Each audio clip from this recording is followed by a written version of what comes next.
ये तो मेरा सौभाग्य है कि आपका जूठा दूध मुझे प्राप्त हो रहा है। ये तो अमृत के समान है। कुछ दूध बालक गरीबदास जी ने पिया। फिर परमेश्वर जिंदा वेशधारी ने गरीबदास जी को ज्ञानोपदेश दिया, तत्व ज्ञान बताया तथा बालक गरीबदास जी के अधिक आग्रह करने पर परमेश्वर ने उनकी आत्मा को शरीर से अलग किया और ऊपर के सभी रूहानी मंडलों की सैर कराई। श्री ब्रह्मा, श्री विष्णु, श्री शिव जी से मिलाया।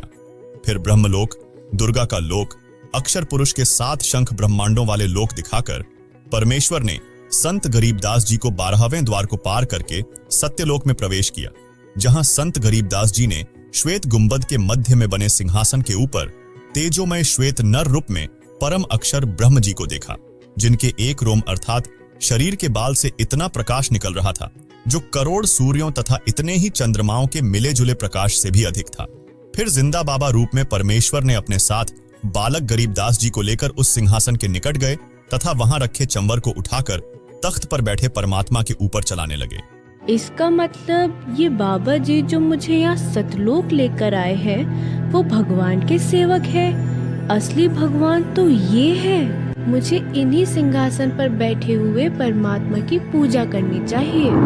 आखिर ये कैसी माया है? बाबा जी पर तो खुद परमात्मा ही चंवर कर रहे हैं। संत गरीबदास जी विचार ही कर रहे थे कि इनमें परमेश्वर कौन है। इतने में तेजोमय शरीर वाला प्रभु जिंदा बाबा वाले शरीर में समा गया। दोनों मिलकर एक हो गए।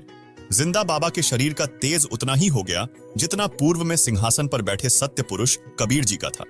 कुछ ही क्षणों में परमेश्वर कबीर जी बोले, हे गरीबदास, मैं असंख्य ब्रह्मांडों का स्वामी हूं। मैंने ही सर्व ब्रह्मांडों की रचना की है। सर्व आत्माओं को वचन से मैंने ही रचा है।